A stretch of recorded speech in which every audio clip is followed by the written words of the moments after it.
My name is Alina. I came from Ukraine. I'm 35 years old. I'm here with my family, with my son. He's 6 years old, and my husband. We came here to Ireland 1 year ago, actually last April 2022. It was a long journey from Ukraine, and I'm sorry.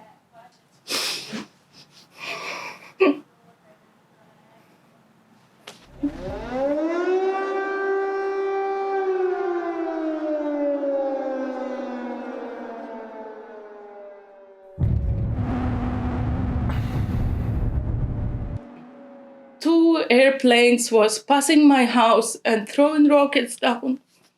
And I hear that sound of that rocket going and crush some places beside me, just 1 kilometer from me. And that time I say, no, I can't afford this. I can't continue this life. Russia invades Ukraine. In the capital, helicopter attacks capture the airports, and Russian troops are reportedly inbound. Ukraine is under attack by land, sea and air. The Russian invasion appears designed to decapitate the country and install a new regime. The loss of life and human suffering could be immense. Tonight, it is not only the Ukrainian borders that are being trampled over, but also the security in which we in Europe have lived our lives. For 70 years, no two major countries on this continent have gone to war on this scale. That era is now over. A dangerous new era is beginning. Hi, my name is Siobhan Larkin and I am the Programmes Coordinator with Dublin City Community Co-op. And I'm sitting here today with... And I'm Megan Jones, the Refugee Support Worker with Dublin City Community Cooperative. And we're here to reflect on the journey of one of the refugees that we have been supporting over the last 18 months under the SICAP programme. Alina initially came to us around some accommodation concerns that the residents had been experiencing, but Alina also had some unique needs in the fact that her little family also had a 5-year-old on the autism spectrum. She was finding it difficult to know where to access resources here in Dublin, and she definitely gave me a fresh perspective on just the level of trauma refugees and asylum seekers are arriving with. It's easy enough to watch it on the news and to think that you have the context, but until you hear exactly the fear and the urgency and the panic, there's just no conceptualizing it. Again, nobody takes that decision lightly, to leave everything they've ever known and to begin fresh. They're not here for resources, they're not here for an upgrade, they're here for survival. And we're here to help them navigate that. I came from Kharkiv. It's a big city, 2 million population. We are on the border with Russia, 50 kilometers. And unfortunately, in February, we hear that sound. Then on second, third night, we moved to the wardrobe, small storage room. We slept on the floor. Then we say, no, we should go from this house. It was very hard to find a taxi or any driver who will drop you to the railway station. We had only one bag with us, one suitcase. And we had only 40 minutes to put all our things, because my dad called me and said, your car will be after 45 minutes, be ready. And imagine you have only 45 minutes to put all your life. And the train came and you just need to go inside. It was terrible because it was hundreds of people, thousands of people, and everyone wanted to go to this small, tiny train. One door was open and they were taking the people, and it was very crowded. So he was there, he waved like I'm with kid, and they took him and closed door front of my face and say, sorry, we are full. And it's start moving, and I'm on outside and they're inside. I say, wait, it's my husband, my son there. I should come. And they opened and they took me. And it was very cold all the night. We were just sitting on our suitcase. It was way 24 hours to reach Lviv. We had some stops during the way because it was, the siren during the way. And for the rules. When you hear the siren, the train should stop, switch off all lights, because the railway stations on the way, it's the best place to shoot. So mostly guns and rockets was attacking such places. And inside, if you know the wagon, it was inside people on the floor, everywhere, the only place it was empty, it's a toilet actually. So that's all. But it was kids, animals, big dogs, small dogs, cats, all together. I don't know, it was so hard. My son, he's special son. He's have development delays, speech delays, so he's very sensitive for so many things. I don't know, maybe you saw it on your screens, on your TV, how people run from Ukraine, but it was terrible way.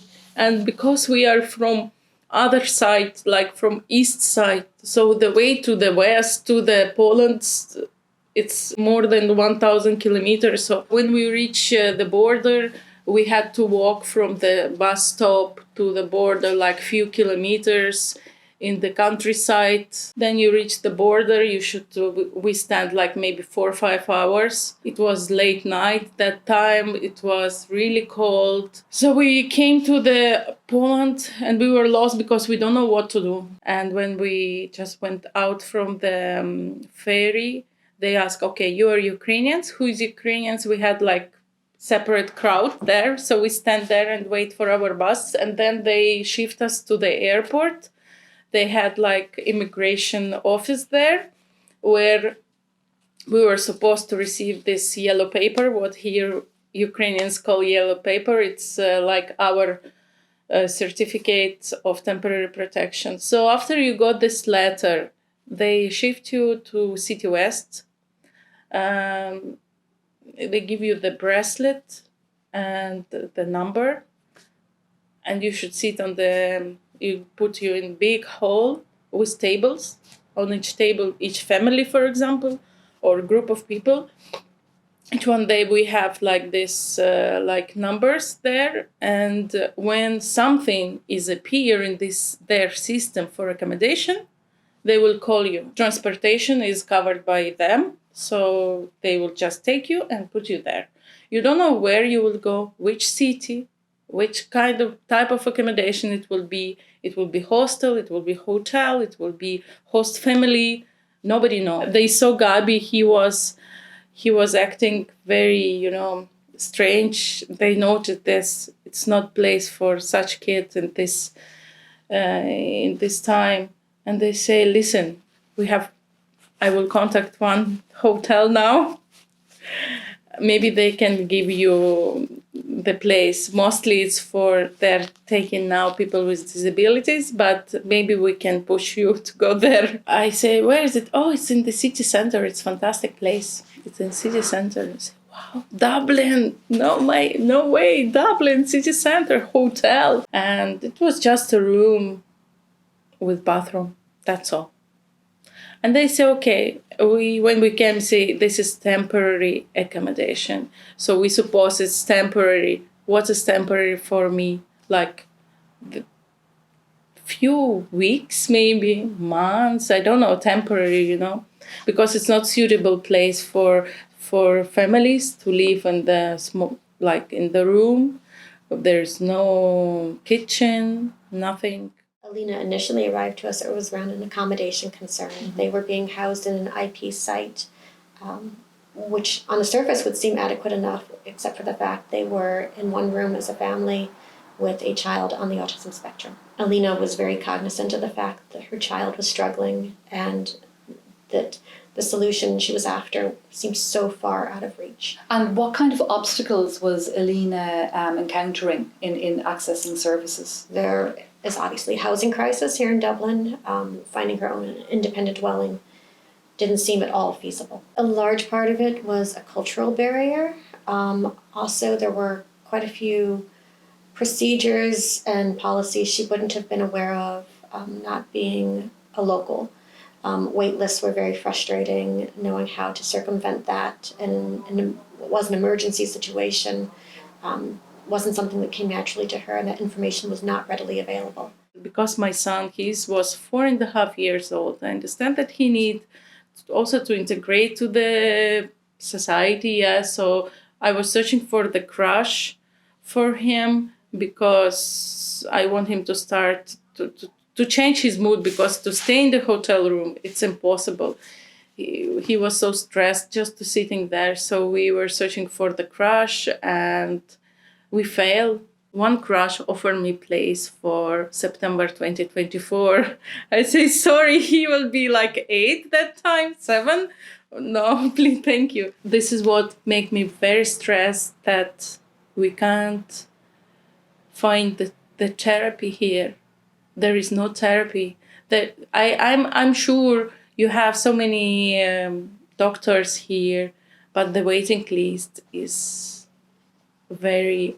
It's awful to understand, to realize this, that you should wait 2 years to get any support from the team. I know I'm the best doctor for my son, but it's not working like this. You need the support. This was very hard to understand that nobody can help you. I say my son, not only he has the speech and all this development delays, he's also in stress.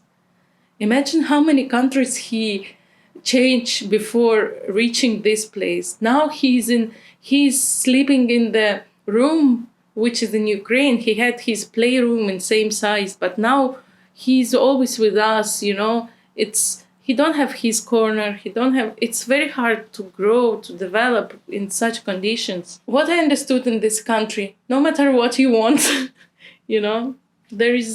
you can try so many things, but the system say no. I had a call with someone from your office after some time, day, or I don't know, Megan contacted me with a mail, say, okay, if you have time, let's have a chat. And I came. So our journey started in end of March, in April, and I think Megan is a very active person, even more active for this country.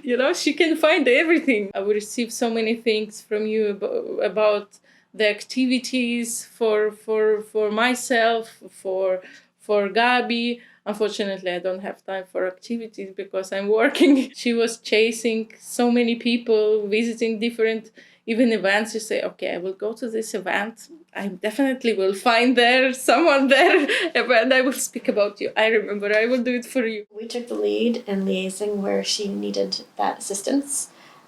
We coordinated with several other local resources and agencies, including some of our own co-op members. And we were able to link in with the services that she required. It's important to not make someone feel rushed when they're in the midst of a crisis. They have to work through those feelings. They have to work through processing what those difficulties are in the moment to get the adequate support that they need. Often, the initial problem is not the whole of it. There are a lot of pieces to the puzzle. Here, people is not working for the number of results, like you're not chasing as a manager, maybe you're not chasing them like you need to talk to 10 Ukrainians. Okay, find 100 international protections. If you find 99, no, target not reached. I believe that here people is not looking for the number of people. They're looking to the people. I have a number, I don't have a name. In subject for the email, I'm just a number with 6 digits. This is awful. Like, people lost their empathy. Like, if you are working for people, if your organization, no matter how much it's hard, I understand, but don't forget that you're human. I find support here. It will take more time, like years or months. I was ready to wait because I trust you. Because, as I say, I don't feel that I'm a number here. And that's why you're maybe so successful as a team. Maybe that's why you deserve to be on this map of these communities in Dublin. We ended up networking everywhere we possibly could, again, making every contact count. And eventually we did happen upon Dublin City Council and the Ukrainian housing scheme and a contact there that was able to put Alina on a wait list. It seemed out of reach again and again and again. And finally we got the call, and Alina was provided with the home she was after. I mean, it wasn't a house. Now that they have it, she's been happy to report her son is thriving. He's settled, he's much less distressed, and they get to have family dinner at the table. Not place make you famous. Your people is make you famous, because you may find here any name, but nobody will back to you or nobody will trust you if your team is not doing what they're doing now, you know? And this is also nice that other companies or your sponsors, why they should support you, because they should see the team. What would you say characterizes how we deliver our supports and services to Ukrainians and international protection applicants? We put a huge emphasis on the humanity. We are more about stories than statistics. We take the time to hear the whole of it and to understand who's sitting in front of us. I think Alina summarized it really well when she pointed out that here she felt like a name rather than a number. And SICAP certainly allows us that ability to take that time and to demonstrate that humanity and to give them that dignity that they deserve. The great thing about SICAP is it permits us the flexibility to meet clients where they're at. We're not under strict parameters, so we can take that journey with the client and adjust to their needs and adapt to whatever the circumstance presents on that day. I would have been lost without the co-op team. Everybody has their own unique area of expertise they bring to the table, whether it's Josephine and her vast knowledge of educational and special needs resources, Sophia and her expertise around job training and job opportunities, Bronwyn and her knowledge of diversity in the community and how to support those unique needs. And then there are the co-op members, which are an amazing resource to be able to refer to. In this particular case with Alina, we were able to access support from Daughters of Charity. Actually, we didn't access it. Alina did herself. Chris was fantastic in linking her in with a private assessment. I think all of us recognize that it takes a village in supporting our clients, and we definitely come together in that way. We hear that sound. Imagine you have only 45 minutes to put all your life. Close door front of my face and say, sorry, we are full. And it's like start moving and I'm on outside and they're inside. You need the support. This was very hard to understand that nobody can help you. You can try so many things, but the system say no. I have a number, I don't have a name. I don't feel that I'm a number here. Don't forget that you're human. I find support here. Because I trust you.